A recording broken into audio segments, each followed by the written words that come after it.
여러분, 하나님은요 우리가 정말 겸손하게 살기를 원하십니다. 오늘 여기 신명기 8장에 보게 되면 하나님이 이스라엘 백성들을 애굽의 노예 생활에서 건져내시잖아요. 그리고 어디로 인도하겠다고 약속하죠? 가나안 땅. 가나안, 젖과 꿀이는 풍요로운 땅, 축복의 땅, 가나안 땅으로 인도한다고 약속을 해서 이스라엘 백성들을 인도했습니다. 이스라엘 백성들은요 400년이 넘도록 노예 생활을 하다가 드디어 가나안 땅에 들어가는구나 하면서 가나안 땅에 대한 환상을 가지고 하나님의 인도, 모세 인도를 따라서 홍해를 건넜습니다. 근데 그들 앞에 기다린 것은 가나안 땅이 아니었죠. 예, 그들 앞에 기다린 것은 광야였습니다. 사막이었습니다. 여러분, 사막도 뭐 하루 이틀이나 뭐 일주일이나 이주일이라 그러면 좀 어떻게 견뎌보겠다고 할지 모르겠는데, 한두 달이면 어떨지 모르겠는데 40년을 하나님이 걷게 하셨지요. 가나안 땅 축복을 기대하고 하나님을 따라 나섰는데 하나님은 그들을 어디로 이끌어 갔느냐면 사막으로 인도했습니다. 살 수 없는 땅으로, 살기 힘든 땅으로 인도했지요. 그 이유를 오늘 여기 성경은 하나님이 왜 그렇게 인도했는지를, 그 이유를 오늘 이 신명기 8장은 얘기합니다. 그 이유가 뭐예요? 너를 낮추시기 위해서. 제가 어제 이 설교 준비를 하고 잠자리에 들었어요. 새벽 2시가 다 됐는데, 그러면서도 이제 계속 이 말씀을 묵상을 하는 겁니다. 하나님이 이스라엘 백성들을 그렇게 축복을 기대하고 하나님을 따라 나선 그들, 흥분과 기대감을 가지고 따라 나선 그들을 하나님이 광야로 인도했는데 하루 이틀도 아니고 40년을 인도했단 말입니다. 그런데 그 목적이 하나님에겐 분명히 있었는데, 이는 너를 낮추시기 위해서. 여러분, 광야는요 살 수 없는 곳입니다. 나의 연약함이 여실히 다 드러나는 곳이 광야입니다. 지금까지는 내가 뭐 하나님이 축복하지 않고 하나님이 내 기도에 응답하지 않고 하나님이 도와주지 않아도 살 수 있었어요. 살 수 있다고 생각했어요. 그런데 이 광야에 들어와 보니까는요, 하나님이 응답 안 해주고 하나님이 보살펴주지 않으면 살 수가 없는 곳이에요. 나의 무력함이 다 드러나는 곳이에요. 그래서 하나님의 은혜가 없이는 결코 살 수 없는 것이 바로 광야예요. 내 힘으로 살 수 없고 내 힘으로 할 수 있는 것이 별로 없는 그것으로 하나님이 인도했다라고 하는 겁니다. 왜요? 낮추시기 위해서. 겸손하라고, 내려놓을 줄 알으라고. 여러분, 우리는요 정말 하나님 앞에서 겸손함을 배워야 됩니다. 겸손하게 사는 법을 배워야 돼요. 하나님은 교만한 것을 정말 싫어하십니다. 그래서 성경은 교만은 패망의 선봉이라 그랬어요. 겸손은 존귀의 앞잡이라 그랬습니다. 하나님이 그토록 사랑하는, 그토록 기대감을 가진 백성들을 왜 곧바로 젖과 꿀이 흐르는 풍요로운 가나안 땅으로 인도하지 않고 하나님이 그들을 왜 광야길로 인도했느냐? 낮추시기 위해서. 어렵고 힘든 과정을 통과해서라도 겸손을 배워야 한다라고 하는 것이 하나님의 뜻이었다라고 하는 것이죠. 여러분, 이스라엘 백성들만 그런 게 아니고요, 저도 여러분도 마찬가지입니다. 우리 인생에 어려움을 만날 때가 있죠. 이 어려움이 잠깐 지나다가 좀 이렇게 좀 힘들다가 좀 이렇게 확 지나가 버리면 괜찮을 것 같은데, 내 생각보다 어려움이 길어지는 거예요. 터널의 끝이 안 보이는 거예요. 그럴 때 우리들이 내가 그렇게 기도하고 있고 그렇게 하나님을 의지하고 있고 그렇게 하나님 매달리고 있고 그렇게 부르짖고 있는데, 아직까지 하나님은 내 기도에 응답을 안 하고 계속해서 그 어둠의 시기를 지나가게 할 수가 있다라고 하는 거죠. 그럴 때 여러분, 우리들은 우리들의 연약함과 부딪히게 됩니다. 그리고는요 우리들의 마음이 낮아지게 되는 겁니다. 내가 맘만 먹으면 다 할 수 있는 줄 알았는데, 내가 정말로 남들보다 내가 못한 게 없다고 생각을 했는데, 그런데 나의 연약함이 어려움 앞에서, 그 어려움이 내 생각보다 더 계속 지속되는 그런 상황 앞에서 내가 연약한 존재구나 라고 하는 것을 배우게 되는 거죠. 여러분, 어려움의 때에 낙심하지 말고, 특별히 어려움의 때에 원망하지 말아야 됩니다. 어려움을 통해서 하나님이 우리에게 원하는 것은 겸손함을 배우라는 겁니다. 내려놓는 것을 배우라는 겁니다. 나의 연약함을 배우라는 거죠. 그리고요, 오늘 여기 본문에 보면 하나님이 광야를 통과하게 하고 인생의 어려움을 맞부딪히게 하신 또 하나의 이유가 있습니다. 그것은 뭐냐면 사람이 떡으로만 사는 게 아니라 하나님의 입에서 나오는 모든 말씀으로 산다라는 것을 가르쳐주기 위한 겁니다. 우리들은요, 사람이 그냥 이렇게 평생 먹을 것을 쌓아놓으면 사람은 잘 살 수 있다고 생각을 합니다. 그런데 하나님은 그렇게 말씀하지 않고 사람은 먹을 게 다 충분히 주어졌다고 사람답게 사는 게 아니고 하나님 말씀으로 살아야 돼. 그러니까 여러분, 이거예요. 광야에 딱 서보니까는요, 가장 먼저 뭐를 느끼는 거예요? 솔직한 나의 연약함이 드러나는 거예요. 살 수 없는, 광야에서 살 수 없는, 뭐 할 게 별로 없는 나의 연약함이 여실히 드러나는 장소가 사막이에요. 사막입니다. 그런데 여러분, 사막에서는 나의 연약함만 배우는 게 아니라 그곳에서는 하나님을 만나는 곳이에요. 하나님의 전능하심을 경험하는 곳입니다. 그것이 바로 사막이다라고 하는 거지요. 그러니까 여러분, 사막에서 보니까는 내가 별로 할 게 없어가지고 이제는 하나님의 말씀을 따라 이스라엘 백성들이 광야에서 살아가거든요. 따라가는데, 하나님의 말씀 따라 주의 종인 모세의 인도함을 따라가는데, 하나님의 말씀 따라 가다 보니까 여러분, 하나님이 날마다 만나를 내려주시는 거예요. 고기 먹고 싶다고 하니까 메추라기를 보내주는 거예요. 목이 마르니까 여러분, 반석에서 생수가 나오는 거예요. 낮에 너무 사막의 뜨거운 태양에서 여러분, 하나님이 구름을 쫙 위에 들여서 그늘을 지게 만들어서 시원하게 만드는 거예요. 사막에 여러분, 추운 사막 가운데 하나님이 그 구름 기둥이 불 기둥으로 변해서 따뜻하게 만들어주는 거예요. 그러니까 여러분, 이 사막에서 살 수 없는, 이 사막 먹을 거 있다고 살 수 있는 곳이 아니거든요. 먹을 것만 있다고 그 사막에서 백성들이 다 살아날 수 있는 게 아니라고요. 그런데 여러분, 그들이 그 사막에서 어떻게 40년 동안 살아남을 수 있었느냐? 하나님 말씀 따라가니까 살아남을 수 있었어요. 하나님 말씀 속에 먹을 게 있었고 마실 게 있었고 여러분, 모든 것들이 다 들어 있었습니다. 그래서 여러분, 사막에서는 나의 연약함을 배우기도 하지만 사막에서는요, 하나님의 전능하심을 배우는 거예요. 그리고 그 하나님이 나를 사랑하시고 나의 기도를 외면하지 않고 나와 함께 한다는 것을 배우는 게 인생의 사막이다라고 하는 겁니다. 여기 보니까 4절에 그랬어요. 이 40년 동안 내 의복이 헤어지지 아니하였고 내 발이 부르트지 아니하였느니라. 여러분, 하나님이 함께 하신 증거입니다.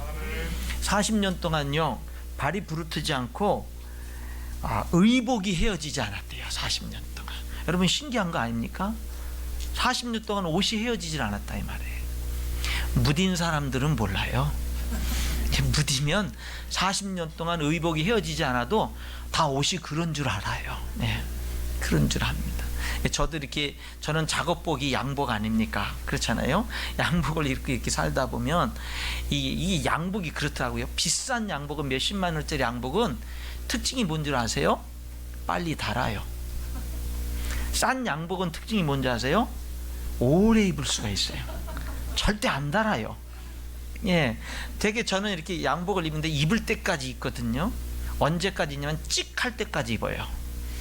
한 번은 주일날 9시 예배를 드리고, 그리고 이제 11시 예배를 드려야 되잖아요. 10시 좀 넘어서 끝나가지고 이제 목양실에 이렇게 있는데 탁 앉았어요. 어디서 갑자기 짹 소리가 나요. 아주 좋은 양복을 입었는데 짹 소리가 나는 거예요. 보니까 이 허벅지가 닳아가지고 쫙 찢어진 거예요. 미치고 환장하겠는 거예요. 예배 시간 한 30분 전인가 이러는데, 그래가지고 어떻게 했느냐면은요, 손을 뒤에다 이렇게 대고 집으로 가서 후다닥 양복을 갈아입고 달려나왔습니다. 그렇게 한 것이 한 두세 번인가 그렇게 돼요.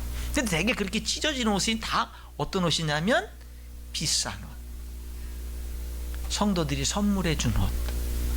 항상 성도들이 선물해 주선 찢어지더라고요. 왜 그러냐면 좋은 걸로 선물해 주시니까. 근데 여러분, 저는 새벽용 양복은 따로 있어요. 그건 뭐냐면, 제가 이렇게 길거리 가다 보면 여러분 양복 5만 원 그런 거 있잖아요. 반드시 새벽용 양복은 5만 원짜리를 사서 입습니다. 입을만 합니다. 그거는요 10년이 가도 안 헤어져요. 10년이 가도 절대로 찢어지는 법이 없습니다. 예, 아주 든든합니다. 예, 그런 것은요. 그런데 이 좀 좋은 양복도 그 수가 좋은 것들은요 이게 금방 찢어지더라고요. 근데 여러분 여기 본문에 보니까 이 40년 동안 의복이 헤어지지 않은 거, 여러분 이거는 기적이에요. 이거는요. 근데 이게 무딘 사람은 모른다니까요. 예, 하나님이 함께한다는 증거라는 거, 하나님이 그들과 함께하고 있고 그들을 지켜주고 계시고 축복하고 있다는 그거를 몰라요. 그냥 다 그런 줄 알아요. 여러분, 하나님은요 하나님의 백성들, 하나님의 뜻대로 살겠다고 따라 나선 백성들을요 곧장 푸른 초장, 정말 쉴만한 물가인 가나안 땅, 축복의 땅, 약속의 땅으로 인도하지 않고요 광야 40년을 통과해서 들어가게 했어요. 그 축복을 누리기 전에 먼저 뭐를 만들었어요? 겸손한 법. 하나님이 전능하다시는 것을 먼저 알게 했고, 그리고 축복의 땅으로 인도하셨다라고 하는 겁니다. 하나님이 여러분들도요 인생에 정말 원치 않는 어려움 가운데 여러분들을 두실 때가 있고, 아마 지금도 그런 과정을 걸어가고 있는 성도들도 여러분 계실 것입니다. 거기에 오늘 성경에 보니까 분명 하나님의 뜻이 뭐라고요? 너를 낮추시며 겸손하라는 거죠. 겸손함을 배우라라고 하는 거죠. 또 하나의 목적이 뭐라 그랬어요? 사람이 떡으로만 사는 게 아니라 하나님의 말씀으로 사는 줄 알게 하려 하심이라. 하나님의 말씀으로 사는 곳에 너희는 먼저 그의 나라와 그의 의를 구하라. 그러면 이 모든 것을 너희에게 더하시리라. 말씀하신 것처럼 하나님의 말씀 따라 사는 것에 필요한 모든 것이 있고, 그리고 그 광야길을 하나님이 인도하면서 함께하고 계시는구나. 여러분들이 지금 어려운 가운데 있다면 하나 기억하셔야 될 것이 있습니다. 여기 하나님의 뜻을 이루기 위한 이 두 가지, 낮추시고 말씀으로 사는 것을 깨닫게 하기 위한 그 목적이 이루어져야 되는 것과 함께 하나님이 여러분과 함께하고 계신다라는 거예요. 함께하고 계신다는 거. 또 하나, 여러분들은 어렵고 힘들 때 겸손해야 되지만 잘 될 때도 겸손해야 됩니다. 잘 될 때. 여기 오늘 본문에 보니까 결국에는 하나님이 그 광야길을 통해서 7절에 보니까는 내 하나님의 여호와께서 너를 아름다운 땅에 결국에는 이르게 하실 것입니다. 13절에 보니까 소와 양이 번성하고 은금이 증식되고 소유가 풍부하게 될 것입니다. 그때 14절에 내 마음이 교만하여 내 하나님 여호와를 잊어버릴까 염려하노라. 무슨 말입니까? 잘 될 때, 잘 나갈 때 겸손하라는 것입니다. 잘 될 때 교만하기 쉽죠. 잘 될 때 들뜨게 쉽게 들뜰 수 있고요, 실수할 수가 있습니다. 그런데 뭐라는 거예요? 여기 이렇게 말해요. 14절, 내 마음이 교만하여 내 하나님 여호와를 잊어버릴까 염려하노라. 여러분, 뭐가 교만이죠? 14절에 보니까 잘 될 때 하나님을 잊어버리는 게 교만해요. 잘 될 때, 형통할 때, 잘 나갈 때 하나님을 잊어버리는 게 교만이에요. 내가 열심히 해서 한 거야, 내가 잘나서 한 거야, 내가 이렇게 되기까지는 얼마나 고생하고 얼마나 수고했는 줄 알아? 그게 바로 하나님을 잊어버리는 게 교만이다 라고 하는 거죠. 여기 하나님이 뭐라고 그랬어요? 18절에 내 하나님 여호와를 기억하라. 그가 네게 재물 얻을 능력을 주셨습니다. 뭐예요? 하나님이 베풀어 준 겁니다. 여러분, 성경에 나타난 교만한 모습을 보면 아담과 하와가 하나님을 대적해서 선악과를 따먹을 때는요, 그것을 먹으면 하나님처럼 된다는 사탄의 유혹에 넘어가서였습니다. 저거 먹으면 하나님처럼 돼, 저거 먹으면 내 인생에 하나님 필요 없어, 하나님께 순종하는 거 필요 없고 하나님 말 듣는 거 필요 없어, 하나님 없이도 나는 성공하는 인생을 살 수 있어요. 여러분, 교만이 아담과 하와에게 극치를 이룬 교만의 모습은 뭐냐면요, 하나님 없이 잘 살 수 있어 이겁니다. 하나님 없이 잘 살 수 있어. 사울 왕은요, 왕이 되기 전에는 굉장히 겸손했던 사람인데 이 사람이 왕이 되고 난 다음에는요, 자기에게 주어진 축복을 결코 빼앗기지 않으려고 인간적으로 몸부림쳤던 사람입니다. 그래서 뭐냐면요, 하나님조차도 나에게 주어진 이 축복을 하나님이 만약에 빼앗아 간다면 하나님조차도 내가 용납할 수가 없었던 거예요. 사울 왕은 하나님께 대적한 거고요. 하나님의 뜻이 나에겐 필요 없어요. 나에게 좋은 것을 만약에 누구라도 빼앗아 간다면 하나님도 필요 없어요. 하나님도 소용없습니다. 다시 말하면 왕이 되고 난 다음에 사울 왕의 가장 치명적인 문제점은 뭐냐면 하나님의 주권을 인정하지 못한 거예요. 그런데 성경에 보면 또 다른 사울이라고 이름을 가진 사람이 신약 성경에 나오죠. 사도 바울. 그 사도 바울은 이런 고백을 했어요. 나는 날마다 죽노라. 나는 날마다 죽노라. 여러분, 죽을 때 사는 역사가 일어납니다. 그렇죠? 죽을 때. 어느 목사님이 이런 고백을 했어요. 목회는 내려놓고 죽는 훈련입니다. 성도를 목사가 이기는 것은 지는 것이고 성도에게 목사가 지는 것은 이기는 것입니다.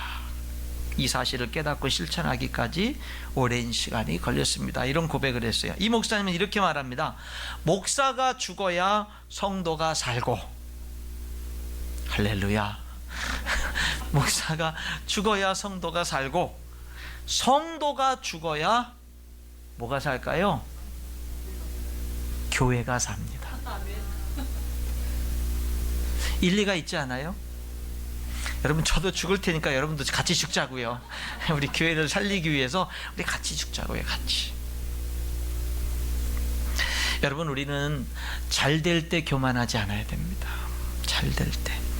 이 지난 주간에 우리들이 성경 일독을 진행하고 있는데 신명기에서 17장을 읽다 보니까 이스라엘에 만약에 왕을 세우게 되면 이렇게 해야 된다라는 하나님의 명령이 있더라고요. 근데 그 명령이 뭐냐면, 만약에 왕을 세우게 되면 하나님의 율법을 이제 레위인들이 복사해서, 등사해서 기록을 해가지고 그대로 복사해서 써가지고 그 성경 하나님의 율법서를 왕에게 주어서 왕은 그 하나님의 율법을 자기 가장 가까이 두고 그것을, 말씀을 계속 읽으면서 하나님을 경외하기를 배우게 하라. 그리하면 왕의 날이 그 잘되고 장수하게 될 거다. 이렇게 말해요. 그러니까 왕이 됐을 때 왕이 됐다고 이제 교만한 것이 아니라 왕의 자리가 잘되고 장수하는 비결은 뭐냐면요, 바로 왕이 내 위에 진짜 만왕의 왕이신 하나님이 계신 것을 알고 그 하나님의 율법을 더 가까이 하면서 그 말씀대로 지켜 행하는 것이, 하나님 경외하기를 배우는 것이 왕이 잘되는 길이다. 여러분, 무슨 말이냐면 진짜 왕은 하나님이십니다. 진짜 주인은 하나님인 거예요. 이 고백이 오늘 저와 여러분에게 분명해야 될 줄 믿습니다. 오늘 우리가 집사님들 임명했어요. 신임 집사님들. 여러분, 우리 교회는 집사님 임명이 기준이 있어요. 어느 교회는 보니까는요, 집사님이 되는데 주일 예배 나와야 되고요, 수요 예배 나와야 되고 금요기도 나와야 돼요. 예, 주일 예배 나오고 수요 예배 나오는데 금요기도 안 나온다. 그럼 집사 추천이 안 되더라고요. 어느 교회. 우리 교회는 은혜가 넘쳐서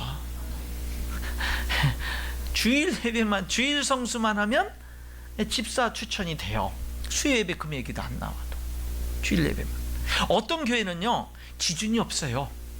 그래가지고 교회 몇 달 열심히 나오면 집사님이래. 교회 열심히 나오면 기준이 없는 거죠. 근데 저희 교회는 최소한의 기준은 세워놨습니다. 뭐냐? 교회 등록하고 2년 이상은 돼야 돼요. 이게 첫 번째 기준이에요. 두 번째 기준은 뭐냐? 주일 성수 해야 돼요. 주중 금요기도까지는 서리 집사님들에게 요구하지는 않지만 주일 성수하는 분이어야 돼요. 그리고 11조 생활 해야 돼요. 그리고 그리스도인으로서 생활에 어떤 그 특별한 문제가 없어야 돼요. 본이 돼야 돼요. 그런 분들을 추천하면 재직들이 모인 가운데에서 재직회에서 이제 과반수 이상의 찬성을 얻어야 됩니다. 그러면은 교회의 일꾼으로서, 집사님으로서 임명이 되어지는 겁니다. 오늘 임명받으신 분들은 그 과정을 거치신 분들이에요. 다른 교회에서 집사님을 임명을 받고 오신 분들은 다른 교회들마다 저마다 교회들마다 일꾼을 세우는 기준들이 다르기 때문에 우리 교회의 기준을 맞춥니다. 그래서 다른 교회에서 집사 직분을 받고 오신 분들은 먼저 6개월 이상이 지나셔야 되고요. 6개월 이상이 지난 다음에 다른 내용은 똑같습니다. 주일 성수 하시는가, 그리고 11조 생활 하시는가, 그리고 그리스도인으로서 삶의 모범이 되시는가, 그러면은 재직계에서 가반수 통과가 돼서 집사로 임명을 합니다. 여러분, 이 조건은 성도가 되는 조건이 아니에요. 여러분, 인천 열린교회 성도가 되는 것은 누구든지 예수님을 영접하면 누구나 다 성도가 될 수 있어요. 이거는 무슨 기준이냐면 인천 열린교회의 일꾼이 되는 기준을 얘기하는 거예요. 일꾼이 되는 기준. 여러분, 집사가 왜 이런 일꾼들이 중요하냐면요, 집사님이 되시면 교회의 중요한 결정을 하는 그 일에 함께 동참하게 됩니다. 그래서 자기의 의견을 발표하고 이렇게 투표하는데 자기의 투표권을 행사를 합니다. 그래서 교회가 여러 가지 일들을 결정하는데 함께 그런 일들을 이제 결정하는데 동참을 하게 되는 거거든요. 그런데 예수님이 주인 되심이 분명하지 않은 분들이 사회에서 뭐 인정받는다든지 그럴지 몰라도 어떤 믿음의 고백이 분명하지 않은 그런 분들이 교회에 들어와서 일꾼된 자리에서 여러 가지 일들을 같이 이렇게 하다 보면, 같이 그런 일들을 결정하다 보면 교회가 자칫 잘못하면 사람들에 의해서 이끌려갈 수가 있어요. 교회의 중요한 결정들은 하나님이 주인된 사람들이 책임지고 같이 머리를 맞대고 의견을 나누고 하나님의 뜻을 찾고 같이 그렇게 나가야 되는, 교회가 교회답게 하기 위해서 가장 기본 중에 하나, 우리들이 포기할 수 없는 기본 중에 하나가 뭐냐, 교회 일꾼의 중요한 자격이 하나님의 주인 되심에 대한 분명한 고백이다라고 하는 겁니다. 여러분, 우리는요, 잘 될 때 하나님을 잊지 않도록 노력해야 될 줄 믿습니다. 하나님의 주인 되심을 고백해야 돼요. 오늘 여기 성경에 잘 될 때 하나님을 잊어버리는 것은 교만이라 그랬어요. 여러분, 잘 될 때는 그것이 하나님이 주신 축복인 것을 우리가 깨닫는 것이 필요합니다. 저는 오늘 제목을요, 이래도 저래도 겸손이라고 그렇게 한번 제목을 잡아봤어요. 여러분, 우리는 정말 어렵고 힘들 때에도 하나님 앞에 겸손해야 될 줄 믿습니다. 겸손을 배워야 되고요, 그 어렵고 힘들 때 사람이 떡으로만 사는 것이 아니요 하나님의 말씀으로 사는 줄을 아는 것이, 어렵고 힘들 때 그것을 배우는 것이 우리에게 중요해요.